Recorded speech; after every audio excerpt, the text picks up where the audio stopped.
हम प्रणतपाल भवाच्युतोतं वंदे महापुरुष ते चरणारविन्दम्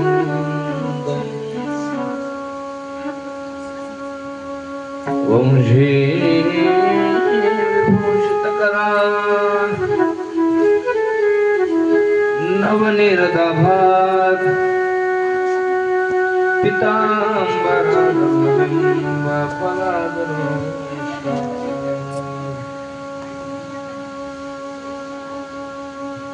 पूर्णेन्दु सुंदर मुखात् दर्विन्द नेत्रात् कृष्णात् परं किमपि तत्त्वमहं न जाने नारायणं नमस्कृत्य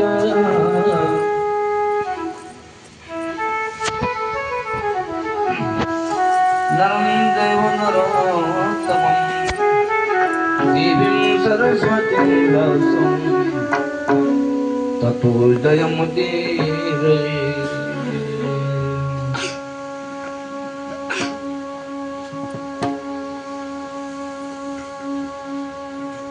सीतानाथ समारंभं श्रीरामानन्दार्य मध्यमाम्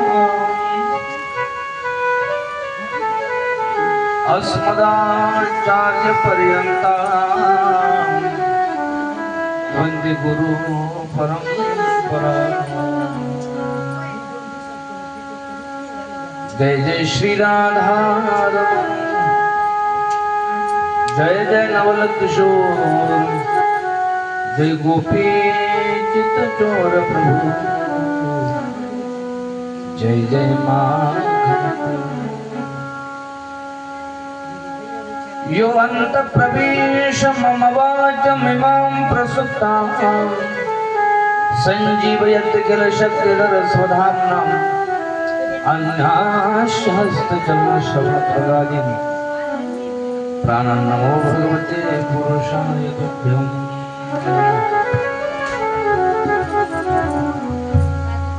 श्री राधा मेरे स्वामिनी मैं राधे तेरो दास जन्म जन्म मोहे श्री वृंदावन को श्री वृंदावन को। बोले श्रीमद् भागवत महापुराण की जय। श्री सुखदेव जी भगवान की जय।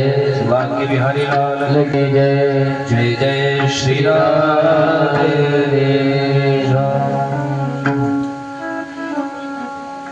एकदा मन आणि वाणीला पवित्र करण्यासाठी थोडंसं परमात्म्याचं चिंतन करू आणि कथेला प्रारंभ करू।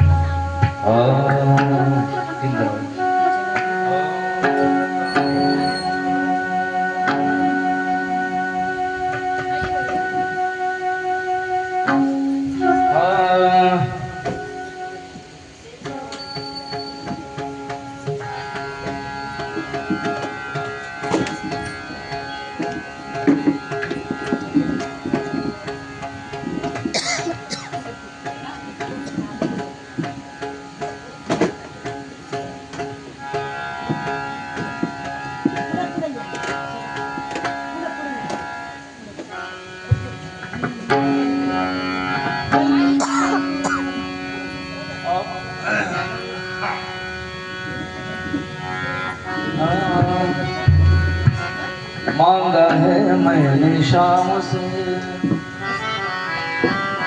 मांगा है मैंने शाम से वरदान ये कहीं तेरी कृपा बनी रहे जब तक है जिंदगी। मांगा है मैंने शाम से वरदान ये कहीं तेरी कृपा बनी रहे जब तक है जिंदगी। तेरी कृपा बनी रहे तेरी कृपा बनी रहे जब तक है जिंदगी। मांगा है मैंने शाम से वरदान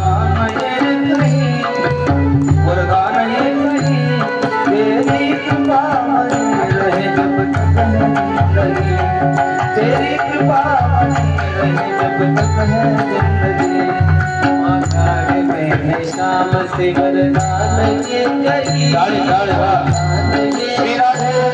तेरी कृपा बनी रहे जब तक जिंदगी तेरी कृपा बनी रहे जब तक जिंदगी जिस पर प्रभु का हाथ था वो पार हो गया जिस पर प्रभु का हाथ था वो पार हो गया जो भी शरण में आ गया उद्धार हो गया शरण में आ गया उद्धार हो गया जो भी शरण में आ गया उद्धार हो गया जो भी शरण में आ गया उद्धार हो गया जिसका भरोसा शाम पर डूबा कभी नहीं डूबा कभी नहीं तेरी कृपा बनी रहे जब तक जिंदगी तेरी कृपा बनी रहे जब तक जिंदगी तेरी कृपा बनी रहे जब तक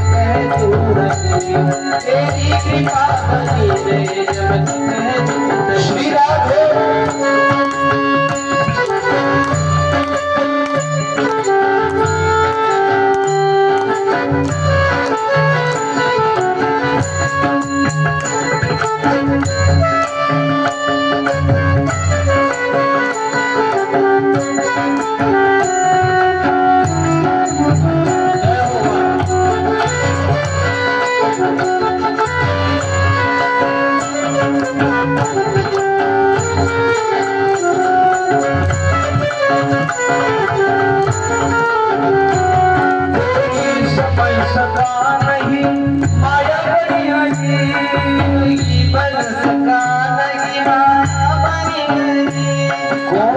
समझ सका नहीं माया बड़ी नहीं कोई समझ सका नहीं माया बड़ी नहीं जिसने प्रभु को पा लिया है वह खुश नसीब प्रभु को पा लिया है वह खुश नसीब जिसने प्रभु को पा लिया वह खुश नसीब जिसकी इजाजत के बिना पता ही नहीं तेरी कृपा बनी रहे जब तक तेरी कृपा बनी रहे जब तक तेरी कृपा बनी रहे जब तक जिंदगी तेरी कृपा बनी रहे जब तक जिंदगी ऐसे दयालु श्याम से रिश्ता बनाइए दयालु श्याम से ऐसे दयालु श्याम से रिश्ता बनाइए दयालु श्याम से रिश्ता बनाइए मिलता रहेगा आपको जो कुछ भी चाहिए मिलता रहेगा आपको जो कुछ भी चाहिए मिलता रहेगा आपको जो कुछ भी चाहिए मिलता रहेगा आपको जो कुछ भी चाहिए ऐसा करिश्मा होगा हुआ कभी नहीं हुआ कभी नहीं तेरी कृपा बनी रहे जब तक जिंदगी तेरी कृपा बनी रहे जब तक जिंदगी तेरी कृपा बनी रहे जिंदगी तेरी कृपा बनी रहे जब तक जिंदगी कहते हैं लोग जिंदगी किस्मत की बात है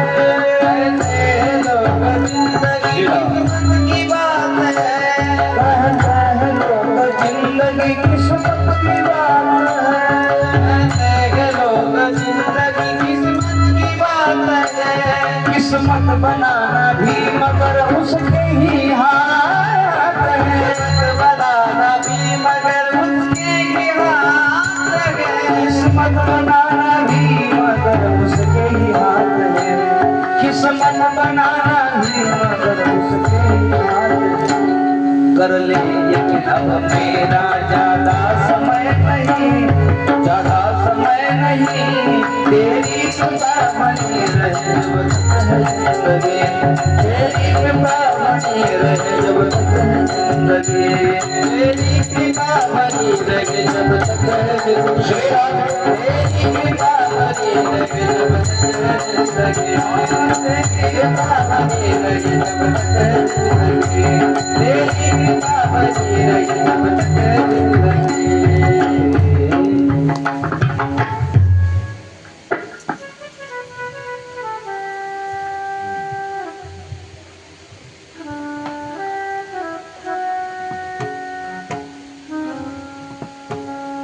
आगे सच्चिदानंद विश्वोत्पत्त्यादि तापत्रय विनाशाय श्री कृष्णाय वयं नमः श्री कृष्णाय वयं नमः परमंगलमय परात्पर अखिलेश्वर कलियुग पितांबरधारी श्री कृष्ण परमात्म्याची वाङ्मय श्रीमद भागवत कथा ज्ञानेज्ञा गेली 6 दिवसापासून आपण श्रवण करत आहोत. श्रवण करतात संक्षिप्त रूपाने, एवढाही विस्तार 7 दिवसात होत नाही. सर्व कथा संपूर्ण कथा ही विक्षिप्त संक्षिप्त रूपाने आपण सगळं पाहत आहोत. आणि आजचा हा 7वा दिवस म्हणजे भागवताच्या भाषेत मुक्ती दिवस आहे. हा दिवस कोणता आहे? मुक्ती दिवस म्हणजे मुक्त होण्याचा दिवस. आता पाहू आपण कथा झाल्यानंतर कोण कोण मुक्त होणार आहे. मुक्ती दिवस याच दिवशी म्हणजे 7व्या दिवशी परीक्षित महाराजांना मोक्ष दिव्य रूप प्राप्त झालेलं, मुक्ती मिळाली म्हणजे मोक्ष मिळाला. आणि त्या मार्गाचा अनुक्रमण आम्ही अनुसरण आपण करत आहोत. 6 दिवसापासून आपण कथा श्रवण करत आहोत आणि आजचा शेवटचा दिवस.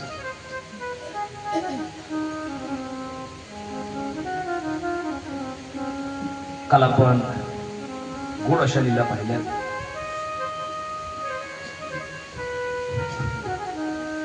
काल भगवंताचं काल एक विवाही पार पडलाय. आता काल पार पडायचा होता, पाडलाय. काल पाडणं गरजेचं होतं म्हणजे 7व्या दिवशी ते होणं शक्य नव्हतं म्हणून आपण 6व्या दिवशी ते केले. ओढण्याचा प्रयत्न केला पण जमत नाही. भगवान श्रीकृष्ण परमात्मा जे दुःख परमात्मा गेल्याचं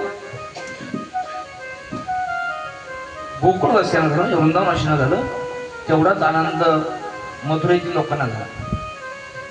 परमात्मा आल्याचा ते असं ते गोकुळात परमात्मा सोडून गेला. गोकुळवासीला थोडस दुःख झालं तरी पण एवढं दुःख होण्याचं कारण नव्हतं, कारण ते गोकुळवासी संपूर्ण गोकुळवासी तिला गेलं, राहिलेले काही लोक असतील. पण ज्यावेळेस परमात्म्याने वृंदावन सोडलं मात्र त्यावेळेस खूप दयनीय अवस्था, सर्व गोपी गोपाळांची झाली. परमात्म्याला पुढच्याही लीला करायच्या होत्या आणि म्हणून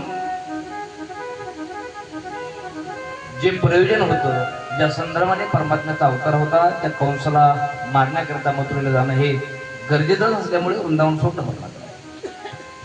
कंसाला मारल्यानंतर काल आपण पाहिलं की तो जरासंध आहे, त्याच्या मुली होत्या ना अस्थिप्राप्त म्हणजे कंसाच्या बायका, तर त्यांनी बापाला सांगितलं की आमचे पती मारायला कारण कोण आहे, कुणामुळे हे सगळं झालंय.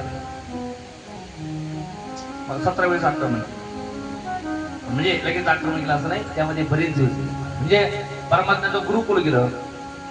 भगवान श्रीकृष्ण परमात्मा इथे कंसाला मारल्यानंतर गुरुकुलामध्ये गेलेत ना. गुरुकुलामध्ये म्हणजे पूर्ण गुरुकुल पूर्ण झाल्यानंतर हा प्रसंग आहे. गुरु म्हणजे आणि तो एक लक्षात घ्या, जे भगवान श्रीकृष्ण परमात्मा आहे जगाचा मालक आहे, खरं तर जगाचा गुरु येतो.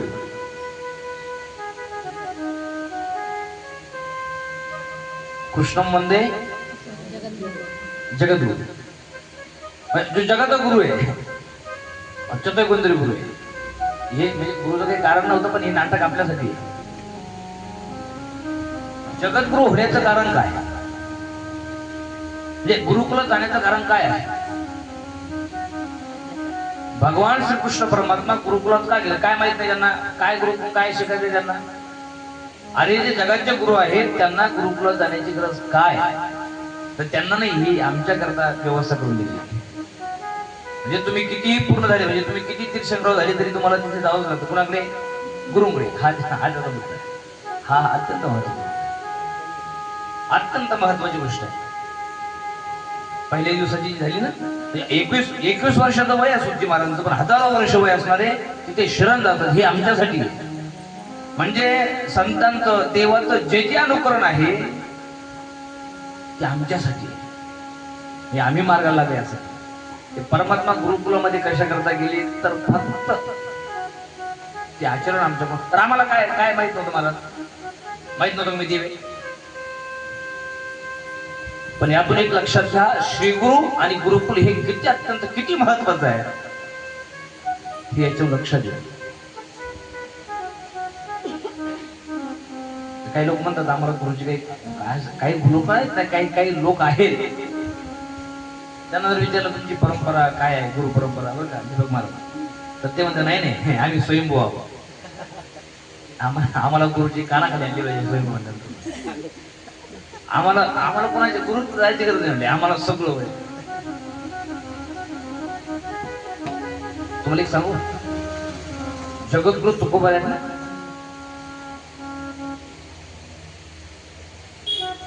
सगळा परमार्थ चालू होता, सगळा परमार्थ चांगला चालू होता. पण परमार्थ चालू होता, पण गाथा लिहायचा तर गुरुशिवाय नाही जमलं. सापडले वाटे जाता बाबाजी चैतन्य. ती भेटण्यापूर्वी त्यांना त्यावर नाव माहित नव्हतं का? काय वाटतं तुम्हाला? म्हणजे जगद्गुरु तुकोबांना स्वप्नामध्ये अनुग्रह होण्याच्या अगोदर देवाचं नाव माहिती नव्हतं का? गंगा स्नानाला ती जात होती म्हणजे देवदेव त्यांचा चालूच होता ना, हा परमार्थ चालूच होता. पण लक्षात घ्या, जोपर्यंत बाबाजी चैतन्य यांनी स्वप्नामध्ये येऊन रामकृष्ण हरी मंत्र दिला नाही ना, तोपर्यंत त्यांना गाथा नाही लिहितात. किंवा ज्ञानोबा आहे, ज्ञानोबा आहे म्हणजे साक्षात ज्ञान आहे, ज्ञानोबा म्हणजे साक्षात ज्ञान आहे. पण त्यांना देखील निवृत्तीनाथ महाराजांनी कृष्ण नावाचा उपदेश करेपर्यंत ज्ञानेश्वरी नाही लिहितात. म्हणून गुरु हा जीवनामध्ये किती गरजेचा आहे, किती गरजेचा आहे शास्त्राचं मत आहे. आणि वेदाचं सुद्धा असं म्हणणं आहे, श्री गुरुम एव अधिगच्छति. म्हणजे आपण श्री गुरुंकडे गेलं पाहिजे, नाही गेलं च एवम. संस्कृत मध्ये एवम म्हणजे चकार आहे, जावत लागतं, त्याशिवाय मजा नाही. भगवान श्रीकृष्ण परमात्म्याला काय जाण्याची गरज सांगा ना? प्रभू रामचंद्र काय गरज होती तुम्हाला? प्रभू रामचंद्र गुरुकुलांची काय गरज आहे? त्याला माहित नाही मी राम आहे म्हणून. राम म्हणजे काय सामान्य का? तरी देखील ते गुरु वशिष्ठांकडे जातात आणि वशिष्ठांकडे गेल्यानंतर सगळं महाराज त्या गुरुकुलात सगळं शिक्षण दिलं बरं का, गुरुजींनी सगळं शिक्षण दिलं. आणि शेवटचा दिवशी आज राम अयोध्येला जाणार म्हणजे गुरुकुलातील शिक्षण करू. शेवट प्रश्न विचारला रामाने गुरुजींना, गुरुजी हे ब्रह्म ब्रह्म काय असतं? कुणी विचारलंय? म्हणजे साक्षात ब्रह्म विचारतोय, ब्रह्म म्हणतोय. गुरुजी हे ब्रह्म काय असतं? आता रामाला माहित नाही ब्रह्म कोण आहे. राम साक्षात ब्रह्म म्हणजे ब्रह्मानी विचारावं ब्रह्म म्हणून काय म्हणून. तर त्याचं उत्तर योग वसिष्ठ मध्ये असं आलंय की देवाला देखील ब्रह्म म्हणजे ब्रह्माला देखील ब्रह्म जाणून घ्यायचं असेल तर त्यासाठी गुरुंकडेच जावं लागतं. हा त्याचा अर्थ आहे. देवाला देखील देव कोण आहे, मी कोण आहे हे जाणून घेण्याकरता देवाकडेच जावं लागतं. हा सिद्धांत ही अत्यंत महत्वाची गोष्ट आहे. या गोपिका आहेत ना, या सामान्य नाहीत मात्र, त्या दान वेद गर्भीच्या श्रुती. आमचे नाथ महाराज सांगतात गोपिका म्हणजे साक्षात श्रुती आहे. मग श्रुती म्हणल्यानंतर काय करायची त्यांना गुरुकडे जाण्याची?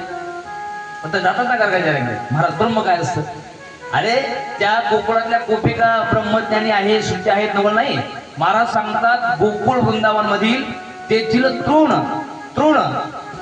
आणि पाषाण म्हणजे तेथील गवत आणि दगड तेही ब्रह्म जाणारे. म्हणजे वृंदावनातील दगड सुद्धा ब्रह्म जाणतात, मग जिथे दगड ब्रह्म जाणतात तिथे गोपिका ब्रह्म जाणत नाहीत का? त्या जर ब्रह्म जाणतात तर मग गुरुंकडे जाण्याची काय गरज? तर त्याचं हेच कारण आहे, जावंच लागतं मला, त्याच्याशिवाय जमत नाही. नेहमी सांगत असतो पहा, गुरुंकडे जावंच लागतं. ते पूर्वीच्या काळी नाही का, ते गुराखी फिरायचं, गुरखा म्हणतात. पूर्वी फिरायचा ना तो गावामध्ये, गावागावात फिरायचा, लाईटी नव्हत्या, तो झोपायचा, फिरायचा तो. आणि काय म्हणायचा? झोपून राहा झोपून राहा असं म्हणायचं. काय म्हणायचं मग? जागते हो. अरे पूर्वीचा काळ होता, लाईट वगैरे काही नव्हत्या. आणि मग त्यांनी तो कंदील घेतला हातामध्ये, ते कंदील घेऊन रात्री फिरायचा. पूर्वी लाईट नसल्यामुळे उन्हाळ्याचे दिवस होते, रात्रीचा 2चा टाइम द्या, 2 वाजता. आणि त्या गुरख्याला बिडी प्यायची होती, बिडी. त्याने खिशात हात घातला, बिडी होती मग काडी नव्हती, बिडी होती पण काडी नाही. आता उन्हाळ्याचे दिवस सगळे बाहेर झोपलेले, त्याने विचार केला कोणाकडून तरी काडी घ्यावी आणि बिडी प्यावी. आणि तो समोर हातामध्ये काठी, एकाच्या ओट्याच्या दरवाजा समोर ओटा, त्याने ते काठी वाजली, उठा म्हणला, उठा कृपा करा मला मधून बिडी प्यायची काडी आणून द्या. आता तो झोपलेला व्यक्ती, त्याने स्वतःच्या तोंडावरच काढलं, बाजूला केलं, त्याच्या तोंडाकडे पाहिलं, त्याने गुरख्याच्या तोंडाकडे पाहिलं, नंतर त्याच्या हाताकडे पाहिलं, नंतर हातातल्या कंदिलाकडे पाहिलं. आणि तो झोपलेला व्यक्ती त्या गुरख्याला म्हणू लागला, बाबा तुझ्या हातामध्ये कंदील आहे, कंदील आहे ना, आणि तो कंदील पेटतोय. ते पेटत असलेला कंदील तुझ्याकडे आहे, पण तुझ्या हातात बिडी ही आहे. मग बिडी तुझ्या हातात असताना, पेटलेला कंदील तुझ्या हातात आहे, हे सगळं तुझ्याकडे असताना तू मला कशासाठी उठवलं? त्याने सांगितलं, हे सगळं सांगण्याकरता उठवलं. हातामध्ये बिडी आहे ना आणि हातामध्ये कंदील आहे, अरे काचवर केली असती तरी बिडी पेटली असती ना, पण एवढ्यासाठी मला कशाला उठवलं? त्याने सांगितलं, हे सांगण्याकरता. काय असतं महाराज, गुरुंकडे कशा करता जावं? आमच्याकडे काही गोष्टी आहेत पण त्याचं अज्ञान झालेलं आहे. म्हणजे ज्ञान कधी कधी असं असतं मला, काही एखादी वस्तू आमच्या जवळ असते पण तिचं ज्ञान होत नाही. असे बरेच प्रसंग. कधी कधी पहा, तुम्हाला असं आठवलं असेल, कधी आपल्या डोळ्याला चष्मा असतो. चष्मा कुठे असतो? डोळ्याला. आणि बराच वेळ पाहतो आपण चष्मा बाहेर पडतो, म्हणजे आमची वस्तू आमच्या जवळ असते, कधी कधी विसर पडतो. पण त्याने सांगितलं, तुमच्या हातात बिडी आहे, कंदील पेटतो आहे, कशाला उठवलं? त्याने सांगितलं, हे समजायला. म्हणजे हातामध्ये बिडी आहे, हातामध्ये कडी आहे, हातामध्ये बिडी आहे, कंदील पेटतो आहे, हे सगळं खरं आहे, पण हे सांगण्याकरता कोणीतरी तिसरं लागतं. तसं हा देह आहे आणि आत्मा आहे, हे सगळं खरं आहे. देह आहे, आत्मा इथेच आहे. आत्मा कोण आहे? परमात्मा आहे. मग आत्मा जर परमात्मा आहे तर परमात्मा इथेच आहे ना, हे सगळं खरं आहे. पण हे सांगण्याकरता कोणीतरी तिसरं लागतं. तिसरे म्हणजे वैष्णव आहे, ते तिसरे म्हणजे संत आहे, ते तिसरे म्हणजे श्रीगुरु आहे. म्हणून वेद जे म्हणतो ना, श्रीगुरु एव अधिगच्छत. परीक्षित महाराजांनी देवाला गर्भातच प्राप्त केलंय, म्हणजे गर्भातच देवाचं दर्शन झालंय. त्यांना देवाकडे जाता येत होतं, ते सामान्य अधिकारी नव्हते. त्यांनी जर आवाज दिला असता तर देव सुद्धा मिळाला असता. पण शुद्ध परीक्षित महाराजांना मृत्यू वय उपस्थित झालं तर ते देव नाही, ते संत शोधताय. काय अवघड तुम्हाला, जेवढा प्रयत्न त्यांनी संतासाठी केला तेवढे देव मिळाले असते. पण जे संत देऊ शकतात ते देव नाही देऊ शकत ना.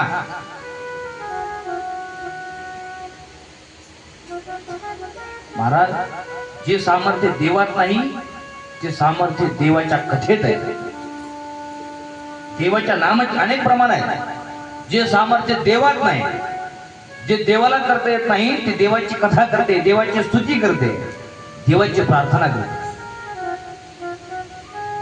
म्हणून तुम्ही पहा, इथे देवाच्या पेक्षा देवाच्या नामाचा महात्मा सांगितलं, महात्मा सांगितलं. एवढ्या काही गोष्टी करू शकत.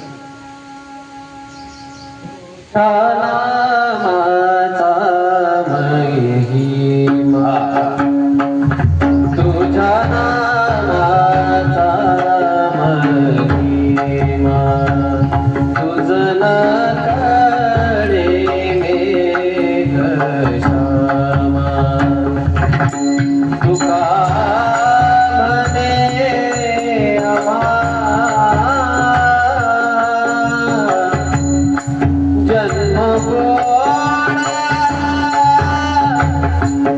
या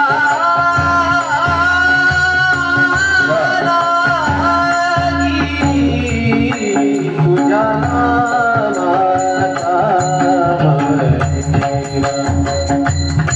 तुझ्या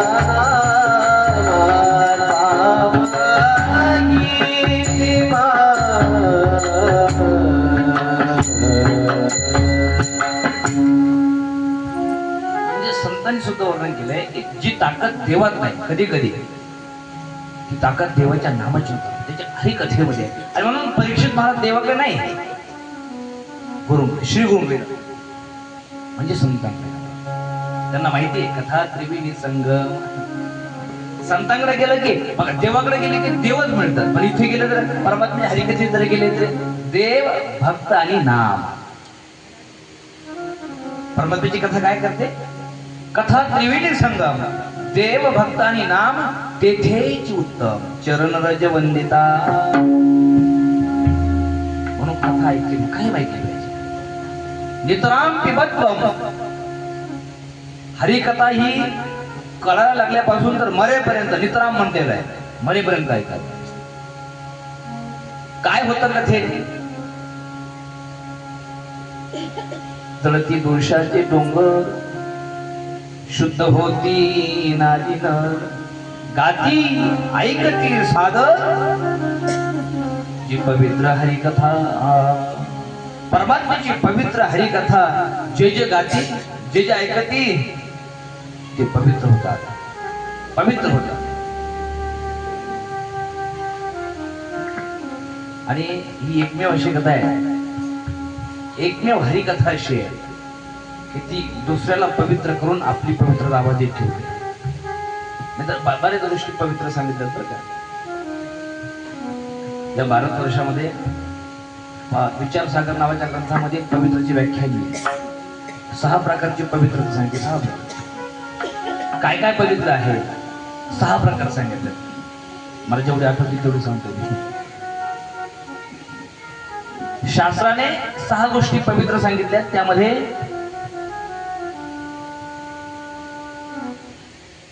काही कालतः पवित्र आहे, देशतः पवित्र आहे, संबंधतः पवित्र आहे, संस्कारतः पवित्र आहे, संबंधतः पवित्र आहे. पवित्रचे अनेक प्रकार आहेत. देशतः आहे ही पवित्रची व्याख्या आहे. 6 गोष्टी पवित्र आहेत, 6 प्रकार. कालतः पवित्र, काही गोष्टी अशा आहेत महाराज की त्या काही काळामध्ये पवित्र असतात आणि काही काळामध्ये अपवित्र असतात. जशी गाय, गाय कुठपर्यंत पवित्र आहे?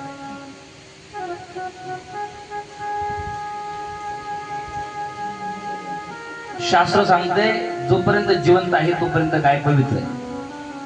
एकदा की गाय मेली मग तिला पवित्र कोणी मानत नाही. याला म्हणतात कालतः पवित्र. दुसरा प्रकार आहे देशतः पवित्र. देशतः पवित्र म्हणजे काय? ज्या देशामध्ये पवित्र नद्यांचा उगम आहे, ज्या देशामध्ये पवित्र ऋषींची तपश्चर्या आहे आणि ज्या देशामध्ये पवित्र संतांचा श्रीगुरूंचा अवतार आहे तो देश पवित्र. याला देशतः पवित्र. कालतः, देशतः, संस्कारतः पवित्र. संस्कारतः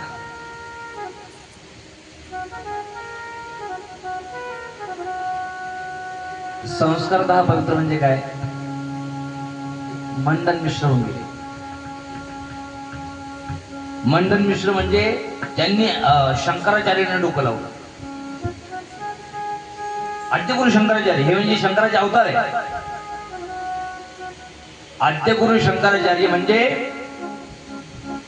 साक्षात शंकराचा अवतार, पण त्यांना सुद्धा डोकं लावणारे हे मंडन मिश्र.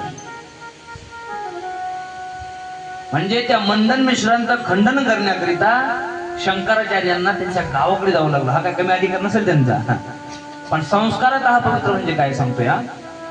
काय झालं, त्यांना त्यांच्या गावाकडे शंकराचार्यांना मंडन मिश्रांकडे द्यायचे. त्यांचं गाव माहित असल्यामुळे गावापर्यंत ते गेले. पण आता गाव मोठे आहे, गावामध्ये त्यांचं घर कोणतं म्हणून त्यांना माहित नाही. म्हणून गावाच्या अलीकडेच एक नदी होती, त्या नदीवर एक माता माऊली पाणी आणण्याकरता आली आणि मग त्यांना विचारलं त्यांनी, गाव म्हणले मंडन मिश्रांचं गाव हेच ना. म्हणलं हो.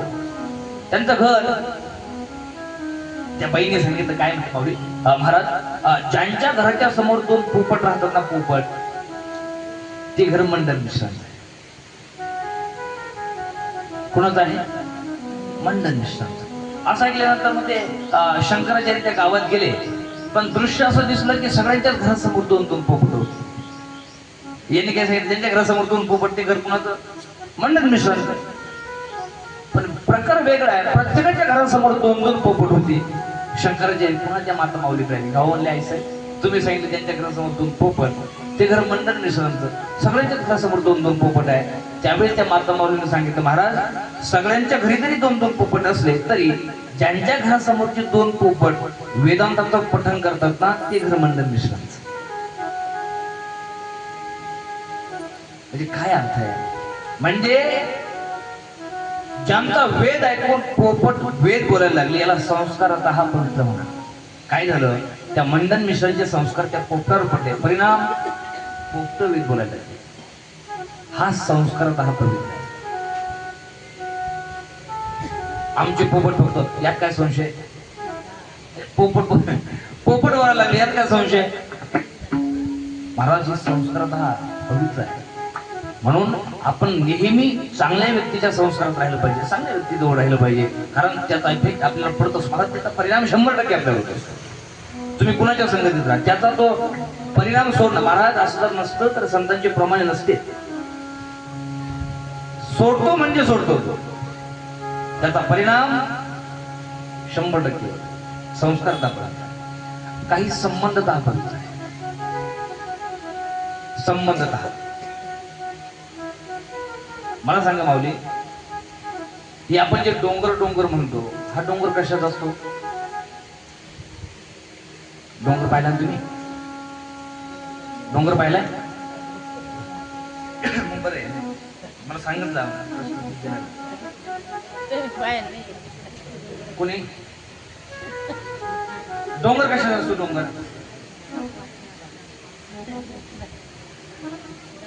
तुम्ही अशी काय पाहिलं ना? बाकी जाऊ दे, पण चौक्याचा डोंगरच म्हणतो. डोंगर डोंगर असतो की तर कशाचा असतो हे विचारतोय. डोंगर कशाचा असतो? दगड माती. हा, एवढं हेच विचारतोय. दगडा मातीचा असतो डोंगर. डोंगर म्हणजे काय? दगडा मातीचाच. पण मला सांगायचं हे आहे की संबंधतः हा पवित्र. डोंगर हा दगडा मातीचाच, पण त्या डोंगराला माझ्या तुकोबरांचा स्पर्श झाला, संबंध आला.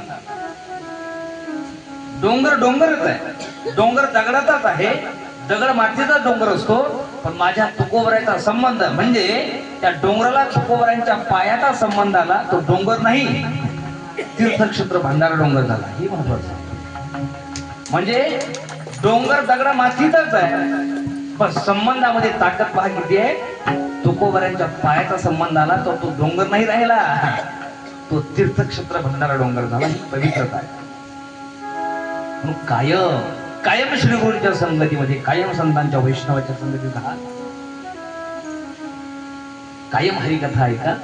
पवित्र पवित्र करणारी आहे. हे मी बोलत नाही, तुकोबराजी सगळं संतांनी सांगितलंय, पण तो कोणीही असो, सांगण्याकरता जरी अधिकारी लागतो, पण ऐकायला काय अधिकार? ब्राह्मण, क्षत्रिय, वैश्य, शूद्र, चांडाळ हे अधिकार. ही कथा ऐकायला कोण अधिकार? काय अधिकाराचं काय? काय खटनट नटखट आहे काय? खटनट आणि नटखट नाही, खटनट यावे, खटनट यावे, शुद्ध होऊन यावे.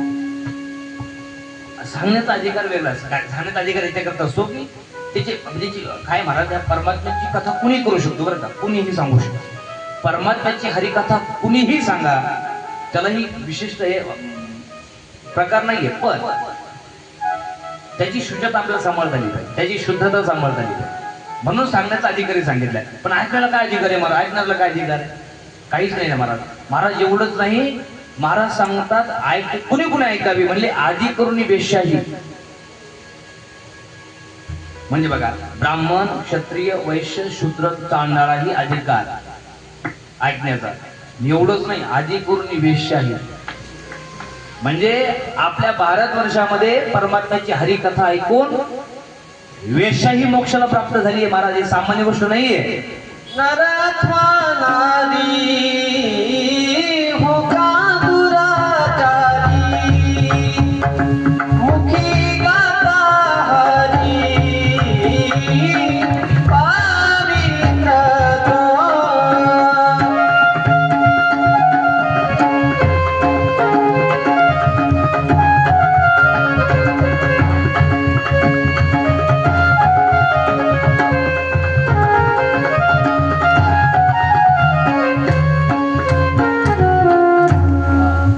कुणीही कितीही दुराचारी सामर्थ्य नाही. किती सामर्थ्य असेल महाराज, वेश्या आहे पण आपण दर्शनाशिवाय जात नाही.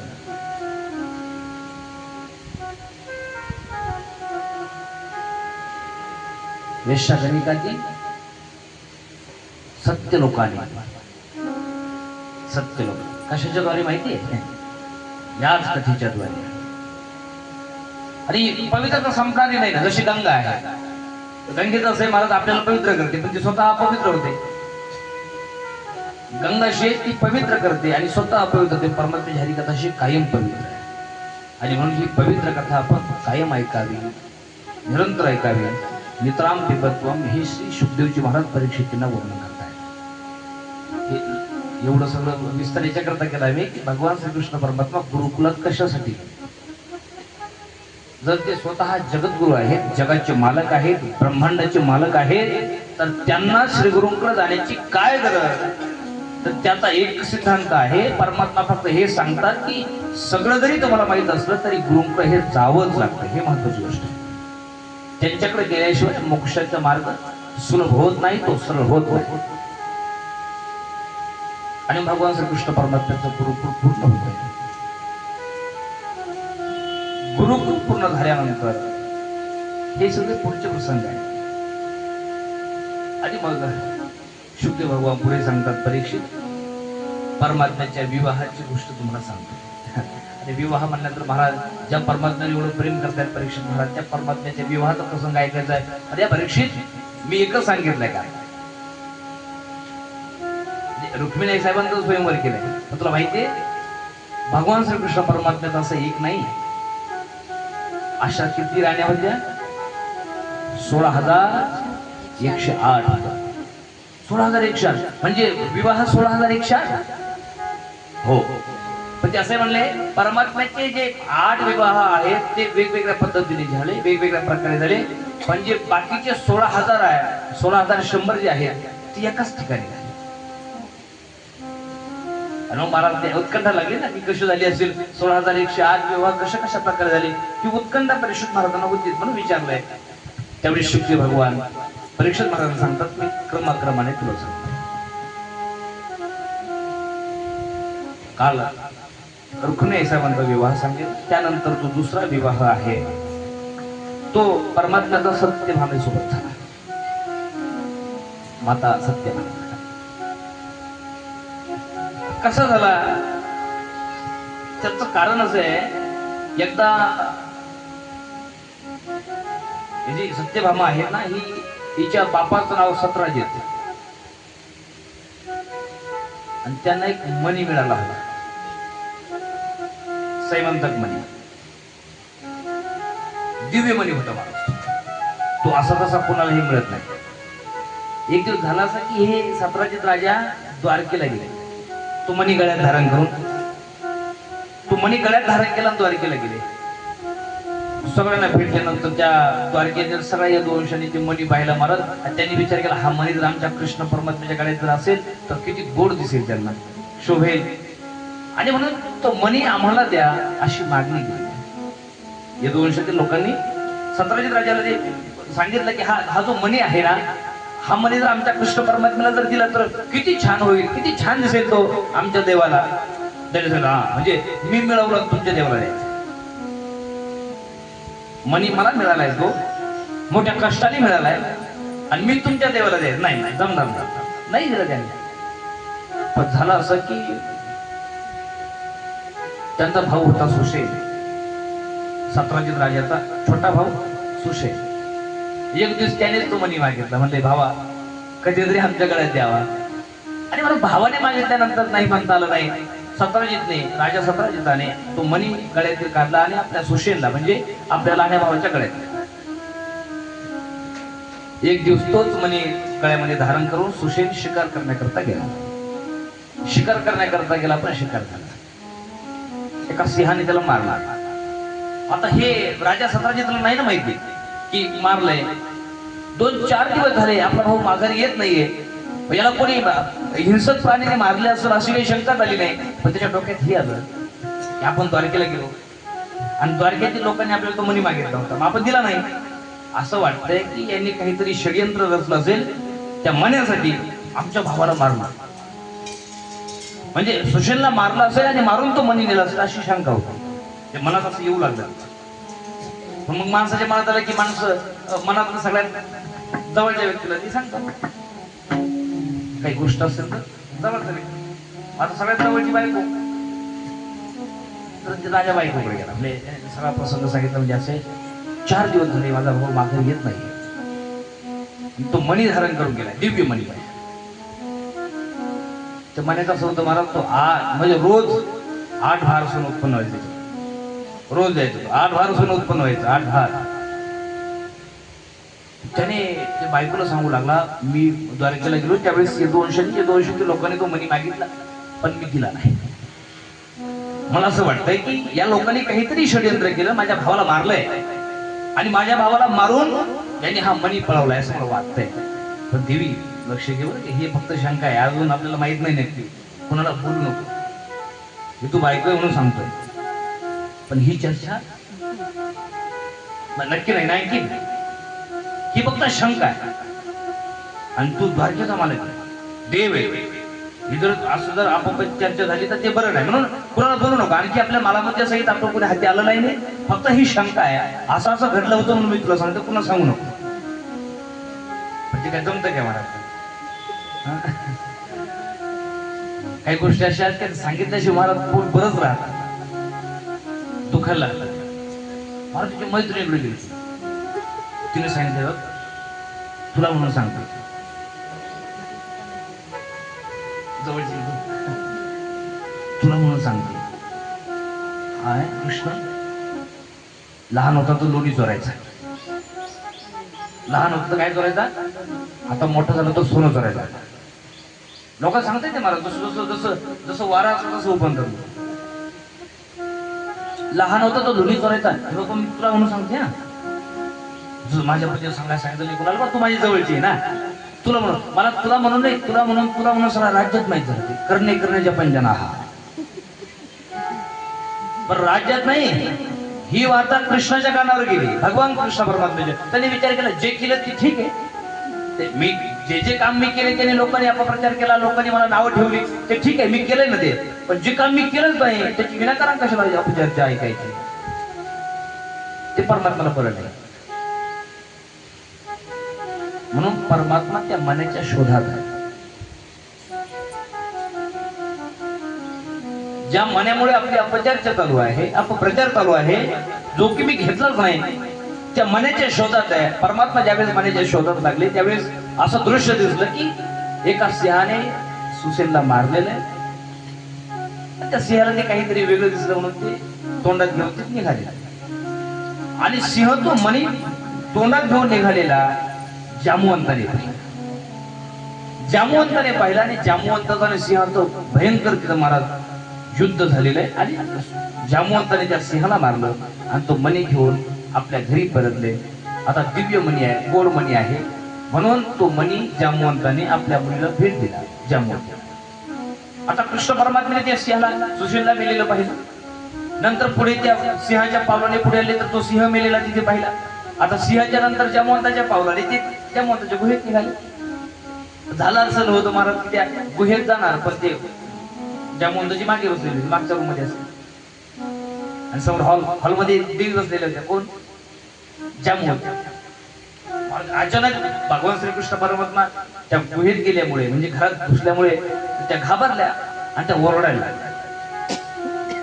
जामवंत ते आवाज ऐकून जांबुवंताची राग आला आणि बाहेर आले. कोण आहे की माझी परवानगी घेतल्याशिवाय मध्ये प्रवेश केला?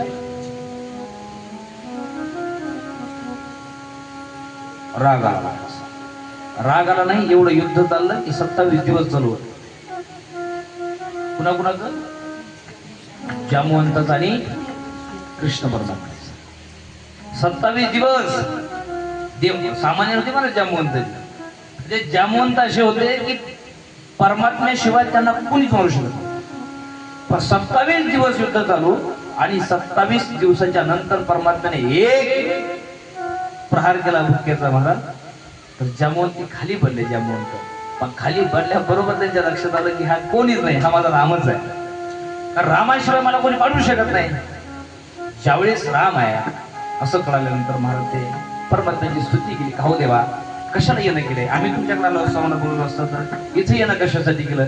ते म्हणले हे जे तुमच्या मुलीच्या गळ्यात तू मणी म्हणले त्या मण्याचा पराक्रम म्हणले अपप्रचार सुरू केला त्या मण्याने. म्हणजे मणी म्हणजे हा जो श्रीमंत मणी आहे तो मणी कुणाचा आहे सगळं देवाने तो मणी घेण्याकरता आलो आहे.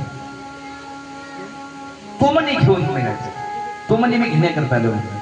कृपा करून तेवढं करा. जांबुवंताने सांगितलं देवा तेवढं सोडून बोला. कारण असं म्हणले मी तो मणी माझ्या मुलीला भेट दिलाय. तो मणी मी माझ्या मुलीला भेट दिलाय. असं असतं मुलीला दिलेली भेट ही माघारी घेता येत नाही. मुलीला दिलेली भेट ही मागा नाही घेता येत. त्याच्यामुळे मणी मिळणार नाही. देवाने सांगितलं ते मला माहित नाही. तुम्ही मुलगी असेल, मुलीला भेट दिली असेल, मला काही त्याच्याशी घेणं नाही. पण हा मणी मला न्यायचा आहे. हा मणी घेतल्याशिवाय मी जाणार. आता देव जाणार नाही आणि हे देणार नाही. आता काय करावं? म्हणून माझा मार्ग काहीतरी काढावं. म्हणून जांबुवंतासाठी एक काम करा द्या. मला तर मणी घेता येणार नाही आणि तुम्ही जर आग्रह असेल मणी न्यायचा तर आता येतो माझा मार्ग असा आहे की तुम्ही एक काम करा, माझ्या मुलीशी विवाह. परमात्म्याने सांगितलं जमलंय. मग दोन गोष्टी, मनी मिळतो, लग्न विवाह होतोय. आणि म्हणून परमात्म्याचा दुसरा जो विवाह आहे तो जांबुवंती सोबत झाला. म्हणजे मनी कुणी चोरलाय, कुणी नेला होता? परमात्म्याने मला पण तसं इथं आणलं सतराजित राजाकडे. जांबुवंतीने घेऊन सतराजित राजाकडे केलं. तो मणी घेतला आणि सांगितलं राजा, ज्या मण्यामुळे माझा एवढा अपप्रचार झाला तो मणी तुला लागू. हा मणी आणि तू. त्याने विचार केला आता हा मणी जर मी मागे घेतला तर लोक मला ठेवणार नाही. अरे त्या लोकांना स्वभाव माहिती आहे त्याला कसा आहे. लोक कशा असतात त्या चांगलं ठाऊक होतं.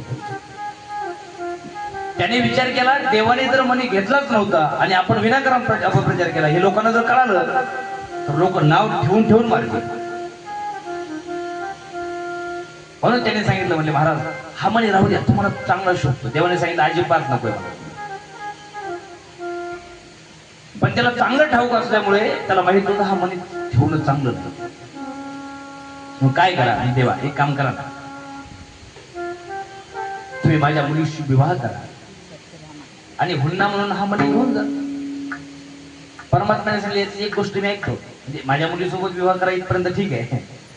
मला या कृष्ण जन्मामध्ये कृष्ण अवतारामध्ये परमात्म्याने लग्नाला कोणा नाही म्हणलंच नाही. म्हणजे ज्यांच्या ज्यांच्या इच्छा होत्या बऱ्याच तप केलं महाराज अनंत वर्षापासून, अनंत युगापासून की देव हा पती मिळावा, पती व्हावा. म्हणजे बाकी अवतारात नाही जमलं ना. मग कृष्ण अवतारात कुणाचीच महाराज त्यांनी केले, ज्याला ज्याला इच्छा होती त्यांनी सगळ्यांचेच महाराज विवाह केले. सतराजित राजाने सांगितलं हा मणी घेऊन जा. त्यांनी सांगितलं मणी देणार नाही, पण ऐका तुमची जर लई इच्छा असेल तर हा मणी तुमच्याकडे ठेवा. फक्त याच्यापासून जे रोज उत्पन्न होतं ना सोनं, ते सोनं तिकडे देत चालतं आमच्याकडे. म्हणून सत्यभामेला जो अहंकार होता ना महाराज आता तर असं आहे 9-10 लाख रुपये जर हुंडा दिला तर महाराज असले मनीपर्यंत टोमणे ऐकावं लागतात, टोमणे ऐकावं लागतात. हा माझ्या बाबाने काय कमी दिलंय, फुकट गेलंय. मग ज्या बाईच्या बापाने जिवंत हुंडा दिलाय तिला काय कमी अभिमान असेल का? अरे बाहेरून रोज सोनं यायचं महाराज, 8-12 सोनं रोज यायचं.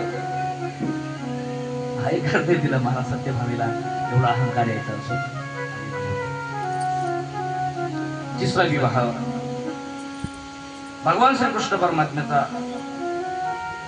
सत्यभामी सोबत झाला. त्यानंतर एक दिवस अर्जुन आणि भगवान श्रीकृष्ण परमात्मा वृंदावनाला आले.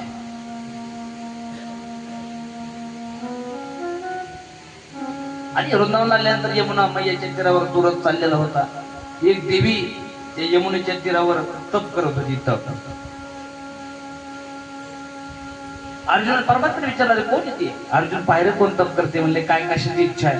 अर्जुन गेल्यानंतर विचारलं देवी कोण आहात आणि कशासाठी तप करत आहात. तिने सांगितलं मी कालिंदी आहे. बर तप कशासाठी. कृष्ण परमात्मा सोबत विवाह व्हावा अशी माझी अपेक्षा आहे. अर्जुनाने सांगितलं देवा तुमची बृहस्पती आजकाल जरा चांगलीच चालली म्हणले. हा काय अर्जुना काय म्हणणं आहे. काही नाही म्हणले तिची सुद्धा इच्छा आहे की तुमच्या सोबत व्यवहार करायचा. परमात्माने सांगितलं लगेच लगेच सोबत पुढे आणखी बरेच करायचे. हा एवढं थांबू जमणार नाही. लगेच पटापटा करायला. म्हणजे अशा विवाह महाराज परमात्म्याचा कालिंदी सोबत झाला.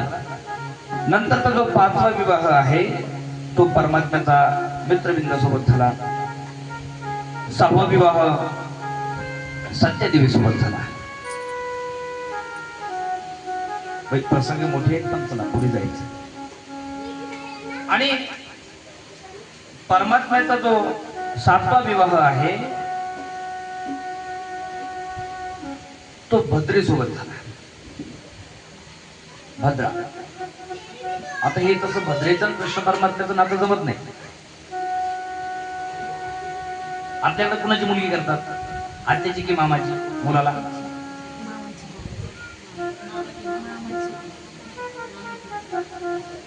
मामाची करतात. मामाची मुली करतात.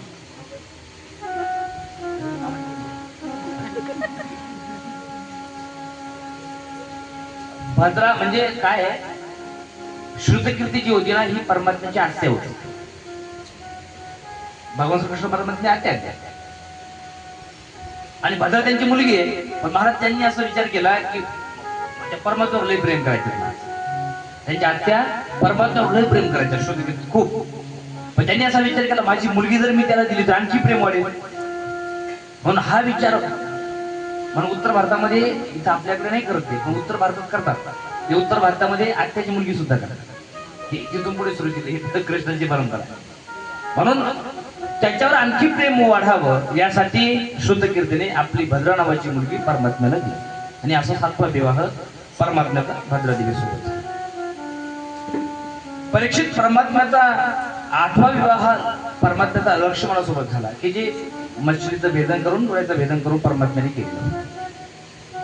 असे 8 विवाह झाले. आणि म्हणजे वेगवेगळ्या पद्धतीने झाली. हे 8 विवाह वेगवेगळ्या जागी झाले, वेगवेगळ्या ठिकाणी झाले.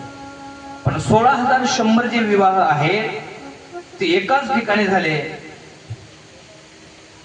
आता हे कौतुकास्पद होतं. म्हणजे ह्या 16,100 का एकाच राजाच्या मुली होत्या. नेमकं झालं कसं. त्यावेळेस ते सांगतात शुकदेव भगवान सांगतात राजा परीक्षित भौमासूर नावाचा एक राक्षस भूमिपुत्र असल्यामुळे भौमासूर नाहीतर त्याचं नाव तसं नरकासूर.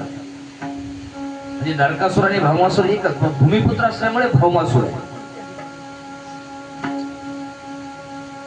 तो प्रत्येक राज्यावर आक्रमण करायचा आणि राजा हरला की त्याची मुलगी घेऊन हरण करून कारागृहामध्ये बंद करायचा. एवढा क्रूर होता महाराज तो. भयंकर तो.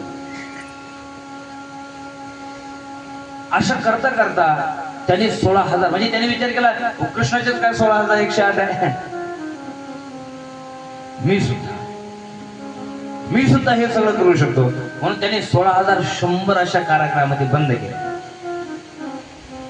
परमात्मा विचार केला हे जर जास्त जायला लागलंय. सोपा नव्हता महाराज. हा भौमासूर म्हणजे भगवान भोलेनाथाचं वरदान होतं महाराज. म्हणजे एवढा एकनिष्ठ तो भगवान शंकराचा भक्त होता की ज्यावेळेस कृष्ण परमात्मा त्याला मारण्याकरता येतात तर भगवान शंकर मध्यस्थी येतात. म्हणजे भगवान शंकर म्हणतात त्याला मारू शकत नाही, तो माझा भक्त येतो. भौमासुराला जर मारत असेल तर अगोदर माझ्यासोबत युद्ध करावं लागेल. महाराज भगवान शंकरात आणि कृष्ण परमात्म्याचं युद्ध झालं याच भौमासुरासाठी. एवढंच नाही, एक मूर नावाचा राक्षस होता. मूर नावाचा द्वारपाल म्हणून ठेवलेला हा एवढा भयंकर शूरवीर होता, परमात्म्याचं नाही ऐकलं मला. ते परमात्मा आहे. परमात्म्याने अगोदर त्याला मारलं, पण त्याला परमात्म्याशिवाय कोणी मारू शकत नव्हतं. म्हणून परमात्म्याने मारल्यानंतर नारदजीला एवढा आनंद झाला, आणि आनंद म्हणून नारदजीने परमात्म्याचं ते एक नाव ठेवलेले मुरारी. परमात्म्याचं मुरारी नाव कोणी ठेवले? नारदजीने ठेवले. कशामुळे माहितीये? परमात्म्याने त्या मूर राक्षसाला मारले म्हणून मुरारी. आणि अशा प्रकारे मूरला मारून भगवान श्रीकृष्ण परमात्मा पुढे जातात, भौमासुराला सुद्धा मारतात. आणि भौमासुराला मारल्यानंतर 16,100 कन्या ज्या होत्या त्यांना महाराज त्यांनी तिथून सोडलेला आहे, त्यांची सुटका केली आणि सांगितलं आता काळजी करू नका, ज्याचा धाक तुम्हाला होता त्याला मी मारलेला, आता तुम्ही आपापल्या घरी जाऊ शकतात. सगळ्या 16,100 कन्या होत्या, त्यांनी विनंती केली, म्हणजे देवा आमचा कोण अंगीकार करणार हो? अरे आमचे माता पिता सुद्धा आम्हाला घरात घेणार नाही. अरे जिथे माता पिताच आमचा अंगीकार करणार नाही तिथे काय आमचा कोण दुसरं करणार आहे का अंगीकार? देवाने विचारलं म्हणजे तुमचं काय म्हणणं आहे? काय म्हणणं म्हणजे आमचा कोणीच अंगीकार करणार नाही हेच आमचं म्हणणं आहे. मग परमात्म्याने सांगितलं ज्याचं नाही कोणी त्याच्यासाठी आम्ही, तुम्ही तर जर कोणीच अंगीकार करत नसेल तर मी आहे ना. आणि असं म्हणून परमात्म्याने एकाच वेळी आणि एकाच ठिकाणी 16,100 मुलीसोबत विवाह केला. असे परमात्म्याचे 16,108 विवाह झाले परीक्षेचे. पण 16,108 विवाह झाले, आमचा एकच होतो माणूस. किती होते आमचे? एक. पण त्यामध्येच नाके नव्हते.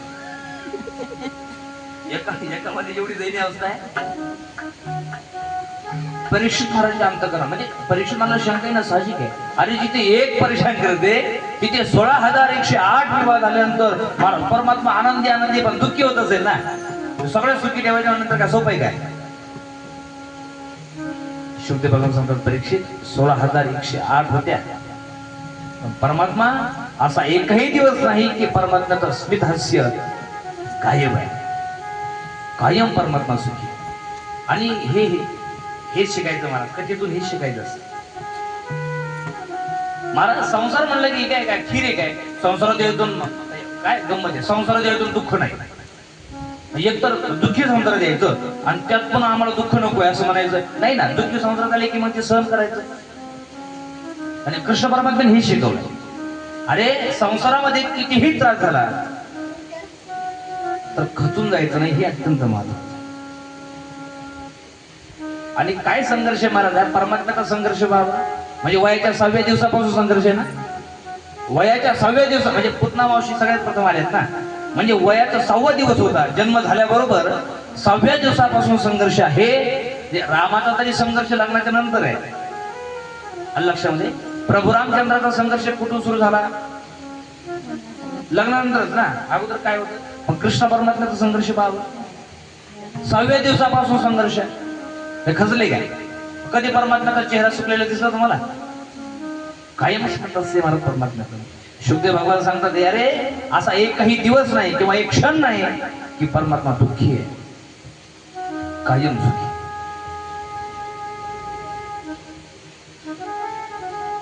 महाराज हे सुखी पाहून येतं नारदजीला सुद्धा असं वाटलं की आपण हे करायला पाहिजे होते. म्हणून नारदजी एकदा देवाकडे जातात. देवाच्या लक्षात नारदजी कशा करता येणं केलंय?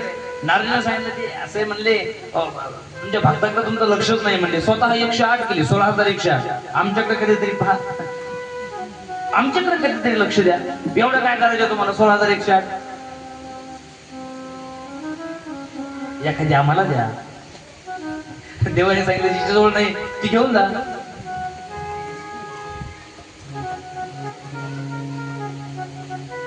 असं वाटल्यानंतर नारदला मजा आली. वा एक तरी होईल आपलं समजा असं. नारद एकदा गेली फिरायला. देवाने सांगितलं ना जिच्या जवळ मी नाही ती घेऊन जा. पण महाराज नारदजी प्रथम श्रेणीचे भक्त आहेत, पण अनेक वेळा देवाने त्यांना दिलेत. एकदा तर परमात्म्याने सांगितलं की नारदजीने विचारलं की देवा मला विवाह करायचा आहे. ज्यावेळेस मोहिनी अवतारासाठी मागे मोहिनी अवतार झाला तर परमात्म्याला काळजी असते महाराज आपल्या भक्ताची. नारदजीने सांगितलं देवा मला विवाह करायचा आहे. आता हे बरं वाटलं का जे ब्रह्मचारी म्हणून वागतायत जगामध्ये ते जर विवाह करा सोडले तर मग अवघड झालं. मला सुंदर बनवा. परमात्म्याने सुंदर तर नाही पण बंदर बनवलं. दैन्य अवस्था अशी अनेक वेळा. पण नारदजी पाहायचे खिडकीतून कुणाजवळ परमात्मा नाही. पण असं एकही घर नाही आणि एकही महल नाही की जिथे परमात्मा नाही. कधी परमात्मा लाडू खायचे, कधी भोजन करायचे, कधी नाश्ता, कधी जेवण, म्हणजे जिथे पहा तिथे परमात्मा आहे. हे नारदजीच्या लक्षात आल्यामुळे ही दैन्य अवस्था. असे गोड प्रसंग श्री परीक्षित महाराज शुद्ध भगवान परीक्षित महाराजांना सांगतायत. आता यानंतर ही जी कथा आहे ही कथा शुद्ध भगवान परीक्षित महाराज सांगतायत. पण खरा संवाद जो आहे तो श्री सूत महाराज शौनकादी ऋषींना सांगतायत. खरा संवाद जो चालू आहे म्हणजे कधी सुरुवात जी केली ती सूत महाराज शौनकादी ऋषींना सांगतायत. आता सूत महाराज शौनकादी ऋषींना सांगत असं आपण बोलत नाही का कधी कधी ही अशी कथा आहे, ही अशी अमुक अमुकाने मला सांगितलंय. तो संवाद चालू आहे. आता पुढील प्रसंग असा आहे. लग्न झाल्यानंतर परमात्म्याचे आता काय लग्न झाल्यानंतर शुद्ध भगवान वर्णन करतात परीक्षित परमात्म्याला 16,108 बायका होत्या ना. तर त्यामध्ये प्रत्येकीपासून 10 मुलं आणि 1 मुलगी झाली.